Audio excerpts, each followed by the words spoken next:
Evangelho significa boas novas, boas notícias. O Evangelho nos conduz a um estado de espírito onde passamos a viver no presente o reino de Deus.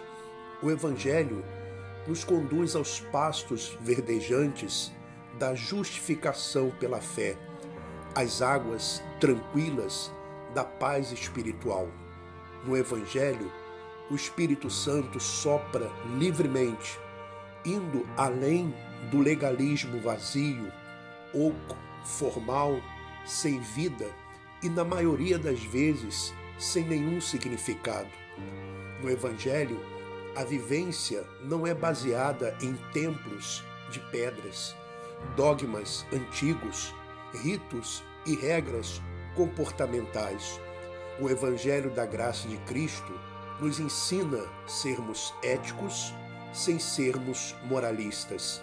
Disse o apóstolo Paulo aos Gálatas: Irmãos, quero que saibam que o evangelho por mim anunciado não é de origem humana, não o recebi de pessoa alguma, nem me foi ele ensinado. Ao contrário, eu o recebi de Jesus Cristo por revelação. Gálatas, capítulo 1, versículos 11 e 12.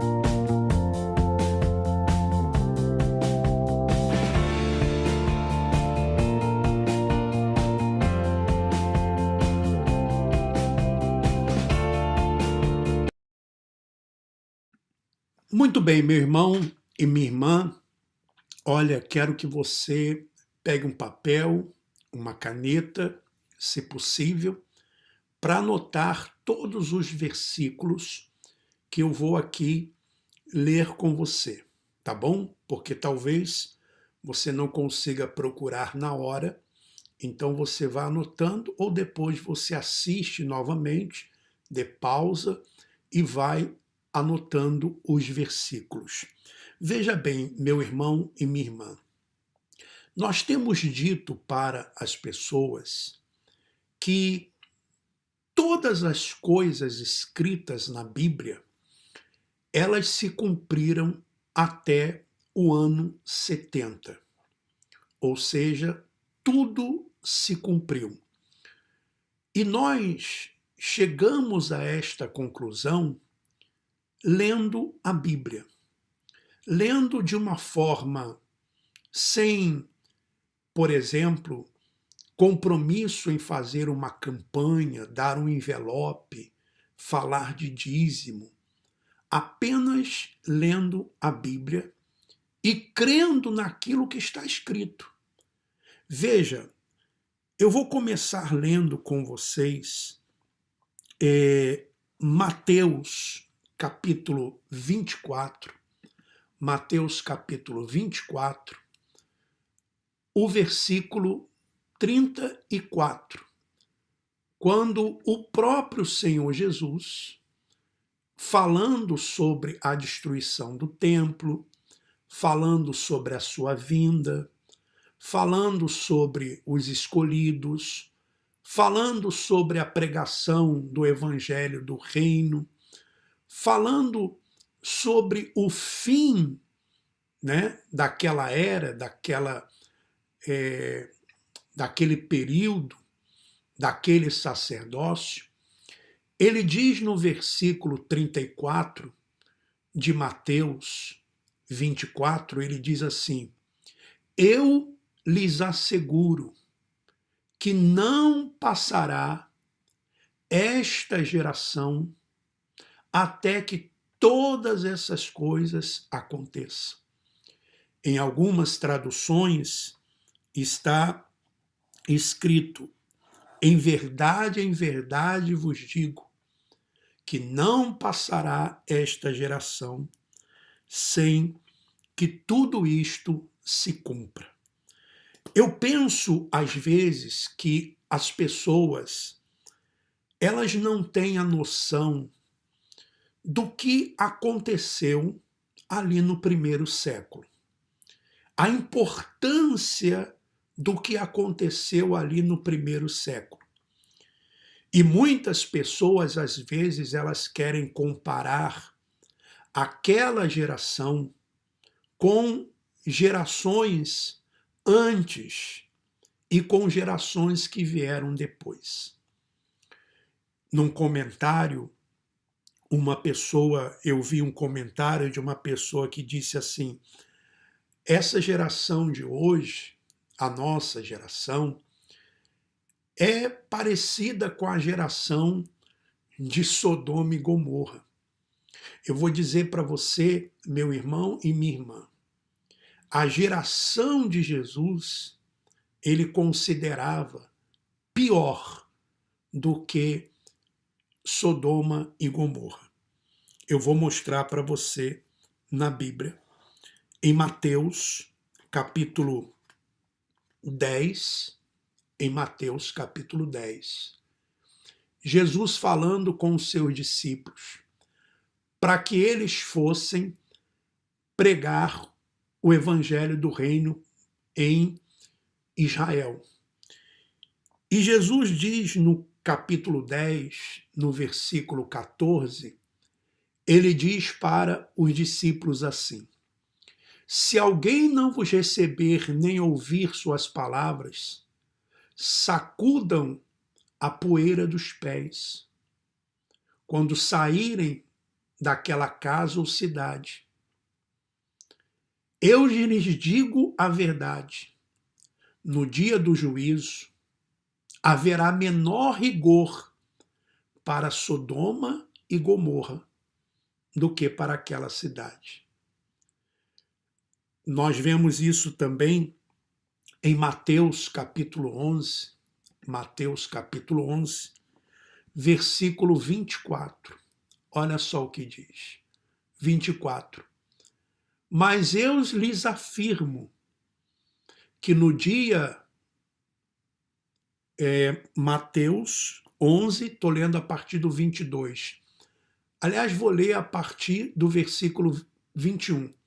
Ai de você, Corazim, ai de você, Betsaída, porque se os milagres que foram realizados entre vocês tivessem sido realizados em Tiro e Sidom, Corazim e Betsaída eram cidades de Israel. Há muito tempo elas se teriam arrependido, vestido roupas de saco e cobrindo-se de cinzas. Mas eu lhes afirmo que no dia do juízo haverá menor rigor para Tiro e Sidom do que para vocês. E você, Cafarnaum, será elevada até o céu? Não. Você descerá até o Hades. Se os milagres em que você foram realizados tivessem sido realizados em Sodoma, ela teria permanecido até hoje. Mas eu lhes afirmo que no dia do juízo haverá menor rigor para Sodoma do que para você. E esse dia do juízo, ele aconteceu no ano 70, quando Jerusalém veio abaixo. E por que aquela geração, ela foi pedido àquela geração contas, né? Para que daquela geração se prestasse conta. Por quê? Porque eles não reconheceram aquela geração. Isso está em Lucas, eu vou ler para você. Lucas, tá? Você pode e anotando aí os versículos, né? Lucas, capítulo 11, Lucas capítulo 11, olha só o que diz. 11, 50, 51. Olha o que diz. Pelo que esta geração será considerada responsável pelo sangue de todos os profetas derramado desde o princípio do mundo, desde o sangue de Abel até o sangue de Zacarias, que foi morto entre o altar e o santuário. Sim, eu lhes digo, esta geração será considerada responsável por tudo isto. Então, era para aquela geração o juízo. Por quê? Porque, meu irmão, minha irmã, compreenda, eles crucificaram Jesus. Eles crucificaram o próprio Deus que se fez carne. Nenhuma outra geração fez isso. Nem no passado e nem no futuro. E eles foram capazes de pedir que o sangue de Jesus caísse sobre eles. Veja, eles não reconheceram o tempo da visitação deles. Eles não reconheceram. Veja o que está escrito em Lucas mesmo, no capítulo 19. Lucas capítulo 19, Jesus falando para eles do 41 ao 44, Jesus dizendo para eles assim, do 41 ao 44, quando se aproximou e viu a cidade, Jesus chorou sobre ela. Veja, porque Jesus estava já prevendo o que ia acontecer com eles. Então Jesus chorou sobre aquela cidade. E veja só, e disse, se você compreendesse nesse dia, sim, se você também, o que traz a paz, mas agora isso está oculto aos seus olhos. Virão dias em que os seus inimigos construirão trincheiras contra você e a rodearão e a cercarão de todos os lados. Também a lançarão por terra, você e seus filhos. Não deixarão pedra sobre pedra, porque você não reconheceu o tempo em que Deus a visitaria. Era o próprio Deus sendo ali desprezado e Deus, né, encarnado, o Espírito se fez carne, que foi crucificado. E eles pediram que o sangue caísse sobre eles. Vamos ler Mateus, Mateus capítulo 27, a partir do versículo, eu anotei o 25, mas talvez eu tenha que começar um pouquinho antes, tá bom? Então, veja bem, vamos lá. Eu vou ler a partir do versículo 21. Então perguntou o governador, que era Pilatos, qual dos dois vocês querem que eu lhes solte? Estava ali Barrabás e Jesus. Responderam eles, Barrabás. Perguntou Pilatos, que farei então com Jesus chamado Cristo? Todos responderam, crucifique-o. Por quê? Que crime cometeu? Perguntou Pilatos. Mas eles gritavam ainda mais, crucifique-o. Quando Pilatos percebeu que não estava obtendo nenhum resultado, mas pelo contrário, estava se iniciando um tumulto, mandou trazer água, lavou as mãos diante da multidão e disse, estou inocente do sangue deste homem. A responsabilidade é de vocês. Olha o que o povo disse. Todo o povo respondeu: que o sangue dele caia sobre nós e sobre nossos filhos. Que coisa, né? Que situação. Agora, eu queria ver com você o que Flávio Joséfo, tá? Ele falou sobre a destruição do templo.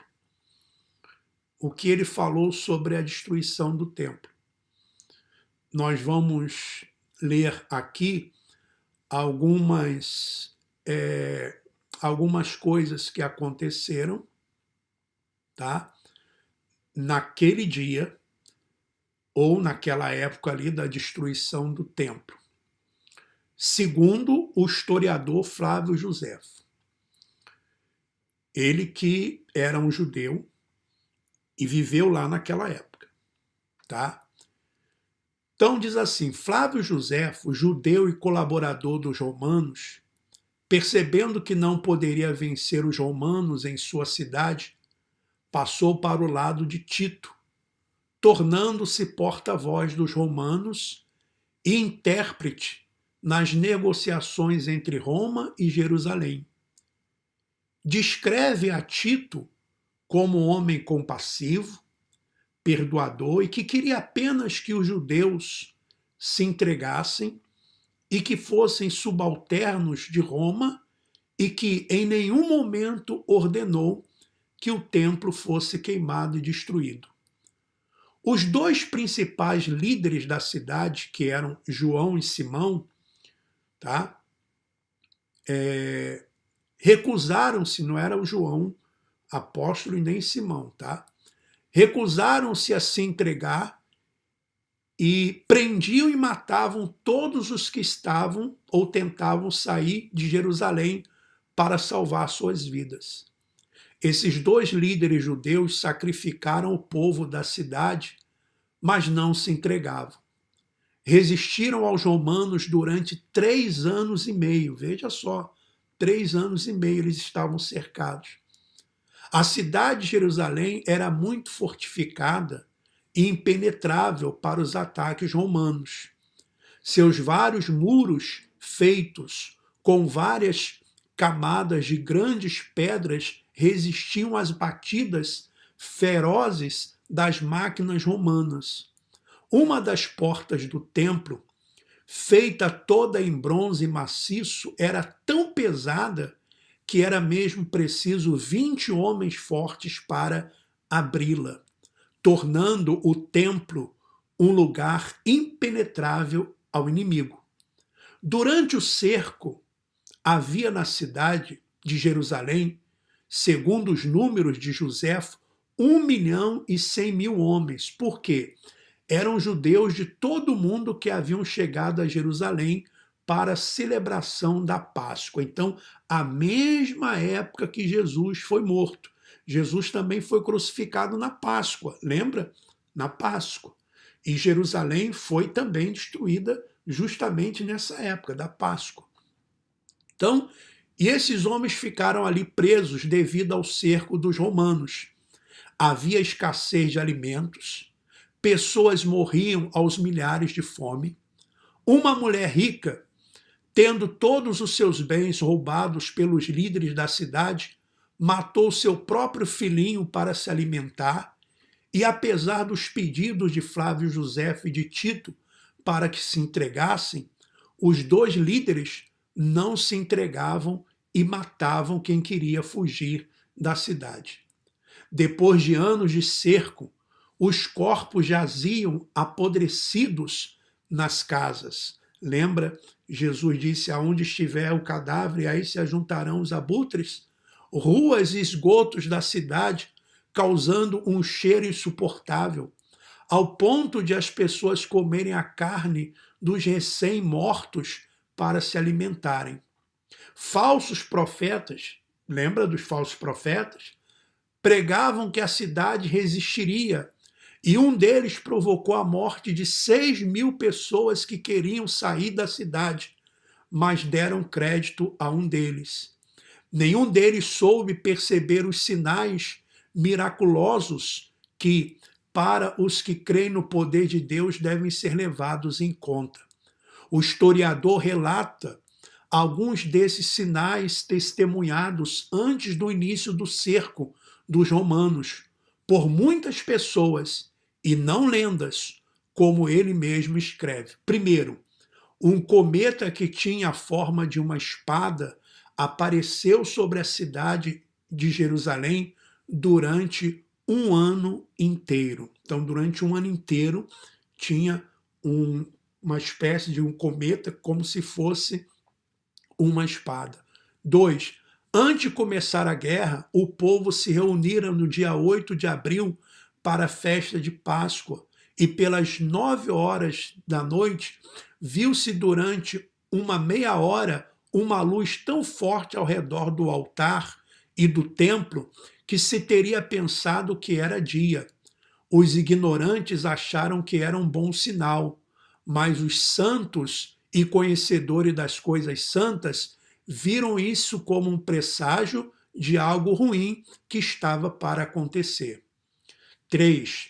Durante essa mesma festa, uma vaca que era levada para ser sacrificada deu à luz um cordeiro no pátio do templo. 4. Pelas 6 horas da tarde, a porta do templo, que estava para o lado do oriente e que é de bronze e tão pesada que 20 homens mal a podem empurrar, abriu-se sozinha, embora estivesse fechada com enormes fechaduras, barras de ferro e ferrolhos que penetravam bem fundo no chão, piso este feito de uma só pedra.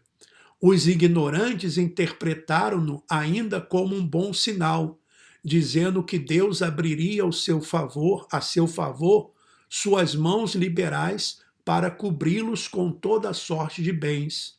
Mas os mais sensatos julgaram o contrário, que o templo se destruiria por si mesmo. 5. Um pouco depois da festa, porque eles estavam em festa, lembra que Jesus disse? Assim como nos dias de Noé, comiam, bebiam e davam-se em casamento, era o que estava acontecendo na festa da Páscoa, tá? Um pouco depois da festa, 27 de maio, aconteceu uma coisa que eu temeria relatar de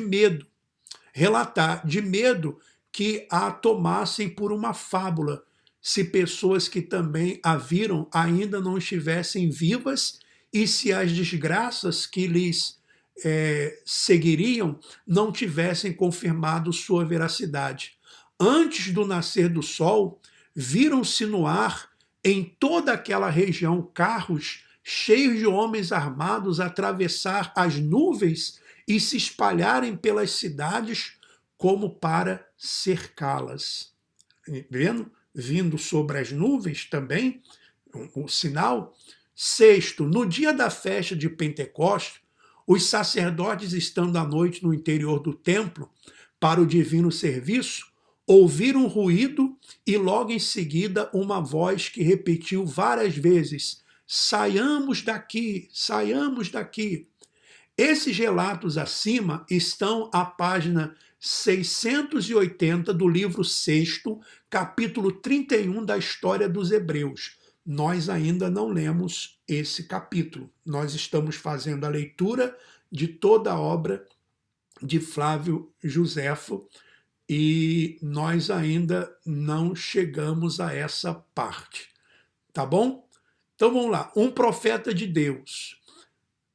Deus, que sempre avisa seu povo das desgraças, enviou a Jerusalém 4 anos antes do começo da guerra, quando Jerusalém vivia em plena paz, prosperidade e fartura, a Jesus, filho de Anano, que era então um simples camponês, tendo vindo à festa dos tabernáculos, que se celebra todos os anos na cidade, e exclamou, abre aspas, voz do lado do Oriente, voz do lado do Ocidente, voz do lado dos quatro ventos, voz contra Jerusalém, contra o templo, voz contra os recém-casados e as recém-casadas, voz contra todo o povo, fecha aspas. Dia e noite ele percorria toda a cidade repetindo as mesmas palavras. Alguns ricos da cidade não aguentavam tal pressão, mandaram prendê-lo e açoitá-lo. Mas ele ficava mudo e nada dizia para se defender, nem para se queixar, nem para se defender, nem para se queixar do castigo tão severo, ou castigos tão severos. Os magistrados, imaginando que aquela era uma profecia futura, levaram-no a Albino, governador da Judéia. O governador mandou açoitá-lo até vê-lo sangrar, mas ele nada dizia, não suplicava, não derramava lágrimas, mas a cada golpe que lhe davam repetia com voz queixosa de dolorida: desgraça sobre Jerusalém. Quando Albino lhe perguntou quem ele era e de onde viera, o profeta ficou mudo, repetia apenas sem cessar as mesmas palavras: desgraça, desgraça, desgraça sobre Jerusalém. Josefa afirma que esse profeta continuou assim por 7 anos e 5 meses, sem interrupção alguma, sem que sua voz enfraquecesse ou que ficasse rouca. Não injuriava quem lhe maltratava. Quando Jerusalém foi cercada, viu-se o efeito de suas predições, dando voltas às muralhas da cidade, pôs-se a clamar ainda com mais vigor: desgraça, desgraça sobre a cidade, desgraça sobre o povo, desgraça sobre o templo. Depois disse, desgraça sobre mim, e uma pedra tirada por uma máquina de guerra derrubou por terra, e ele morreu balbuciando as mesmas palavras. Depois de 3 anos e meio de cerco, Tito tentou convencer os judeus a se entregar, mas os 2 líderes, João e Simão, não quiseram, e eles mesmo colocaram fogo nas imediações do templo e mais tarde no próprio templo e em toda a cidade. Tito, que queria preservar o templo, que era o centro de adoração das nações, precisou entrar ali e destruir os rebeldes judeus. O cerco dos romanos e a guerra civil dos judeus, juntos, ceifaram a vida de 1.100.000 homens. Este cálculo deveu-se a um censo feito na Páscoa anterior à guerra, quando foram sacrificados 250.600 animais. Veja, sacrificaram numa festa de Páscoa, né, 250.600 animais. O cálculo foi feito na ocasião pelo número de pessoas de cada família que vinha sacrificar seu animal, que geralmente eram de 10 a 20 pessoas. Este foi um censo encomendado por Sérgio. E assim, com o templo queimado, as pedras da fortaleza Antônia arrancadas em seus alicerces, com as fundações do templo reviradas pelos soldados romanos em busca do ouro derretido do incêndio, cumpriu-se a predição de Jesus registrada em Mateus capítulo 24, versículo 2. Não ficará aqui pedra sobre pedra que não seja derrubada. E cumpriu-se também a maldição dos homens que no dia da crucificação de Jesus, né, disseram: caia sobre nós o seu sangue e sobre nossos filhos. Mateus 27, versículo 26. Tá? Então, isso nós ainda vamos ler, né? Porque estamos lendo a história de Flávio Josefo. Então, você veja, isso é muito importante você saber, porque depois, mais à frente, nós vamos falar o que aconteceu no ano 70 mesmo, ali na destruição do templo. Foi quando aconteceu o juízo, ressurreição dos mortos, né? a transformação, o arrebatamento. Tudo isso aconteceu ali. Não vai acontecer. Já aconteceu, tá bom? Mas isso nós vamos trabalhando em outros programas e também na Igreja em Casa, que nós realizamos aos domingos, sempre aos domingos, tá bom? Então, deixa eu aqui apenas ler aqui mais alguns comentários antes de nós fazermos a oração que fazemos sempre, tá? A Dalva está aqui cumprimentando as pessoas, dando boa noite, amados. A Maria Caetano dos Santos, boa noite, graça e paz, cheio do Espírito Santo. A Aparecida Vieira, uma ótima noite abençoada a todos, um privilégio estarmos ouvindo uma palavra que nos ensina sobre os desígnios de Deus. Seja abençoado, Alfredo, por este momento. Tá? A Andréia, palavra edificante, dizendo, né, varão. Andréia, a igreja em casa é uma bênção. Tá? A Bia Silva, misericórdia, muito forte e triste. A Kênia Reis, estou adorando os estudos bíblicos, ótima explicação. Gratidão, irmão Alfredo. Então, eu que agradeço a todos e nós vamos agora àquela oração que fazemos sempre. Quando oramos, embora saibamos que Deus ele sabe de todas as coisas, oramos porque queremos intimidade com o nosso Pai através da oração, pedir, mostrando para Ele a nossa dependência, também agradecendo pelas muitas bênçãos recebidas, ou aliás, bênçãos, toda sorte de bênçãos nas regiões celestes espirituais nós recebemos. Vamos então à oração.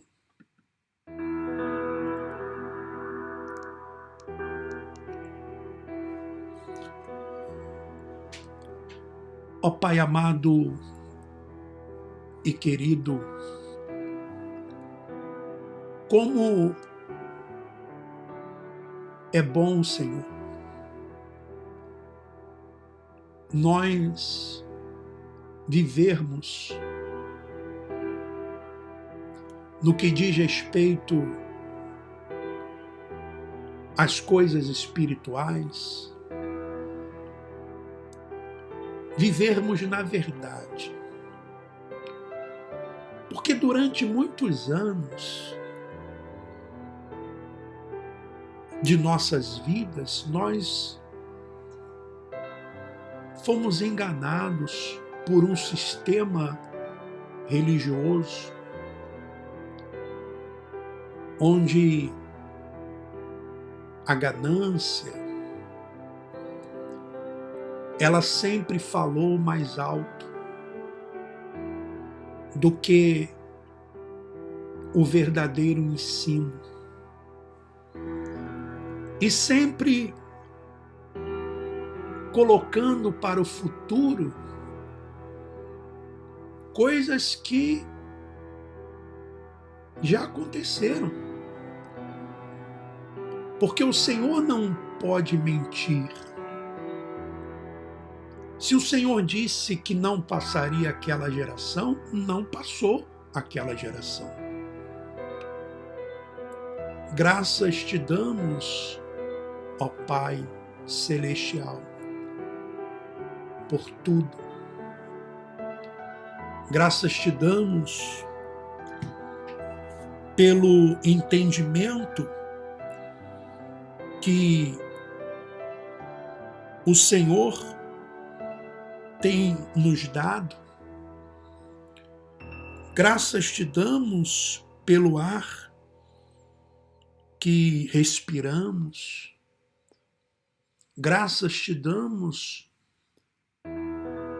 por cada irmão, por cada irmã que se encontra aqui conosco nesta oração, neste programa. Agradecemos ao Senhor pelas bênçãos espirituais, toda sorte de bênçãos que foram derramadas sobre nós, bênçãos espirituais. Te agradecemos pela saúde. E se existe algum irmão, alguma irmã, alguma pessoa, meu Pai, que necessita de saúde, Que o Senhor olhe para esta pessoa. Alguém que necessita de paz, de vida, de forças, que necessita de um trabalho, de um emprego. Olha também para os familiares de cada irmão que aqui se encontra. Que os familiares sejam alcançados também pela tua graça, pela tua misericórdia. Como sempre, nós te pedimos por aqueles que estão em hospitais, aqueles que estão em presídios, aqueles, meu Pai, que se encontram nesse instante em lares, orfanatos, lares de idosos. Olha para os idosos que estão dependendo dos seus familiares para se locomover, para fazer aquilo que um dia eles faziam com tanta facilidade e hoje não conseguem mais fazer. Que eles sejam, nesse instante, também envolvidos pelo Teu Espírito, Senhor, e que haja paz. Olha para os hospitais, clínicas de recuperação, aonde existem pessoas com problemas psicológicos, psiquiátricos. Ó, meu Senhor, que sejamos dirigidos pelo Teu Espírito. Sabemos que o Senhor não leva em consideração os nossos erros, muitas vezes as obras da carne, mas o Senhor nos olha como espíritos perfeitos. Ó, meu Senhor, que a Tua mão esteja sempre conosco, nos dando forças, a força que nós necessitamos para continuar lutando, para continuar vivendo. Sim, meu Pai, é isso que eu te peço. E desde já te agradeço, e todos os que creem digam: assim seja, eu creio.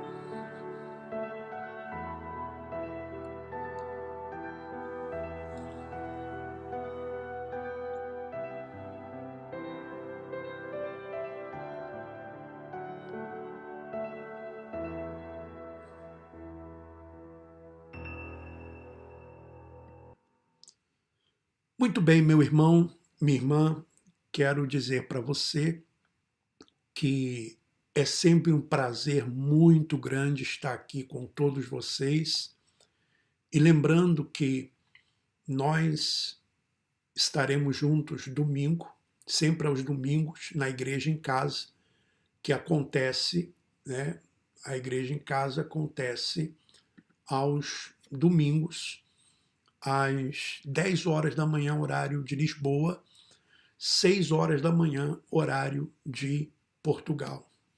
Quero também chamar a sua atenção para a live que nós estaremos realizando no dia 31 de maio, 31 desse mês, uma live exclusiva com os membros do canal e os apoiadores do canal. Se você quer participar dessa live, me envie um WhatsApp, coloque o sinal de mais 351 912-590-270. Vai ser uma live privada para os membros do canal e eu, então, convido você que é um membro do canal ou você que quer ser um apoiador do canal, tá bom? sinal de mais 351-912-590-270. E quero agradecer também as pessoas que têm nos ajudado voluntariamente, tá? E as pessoas que estão pedindo, né, o Pix para ajudar. Está aí o Pix aí na sua tela, se você quiser, pode nos ajudar voluntariamente, se você assim desejar. Tem também na descrição do vídeo, tá certo? Olha, desejo a todos vocês que Deus continue lhes abençoando. Um forte abraço a todos e vamos em frente. Abraços.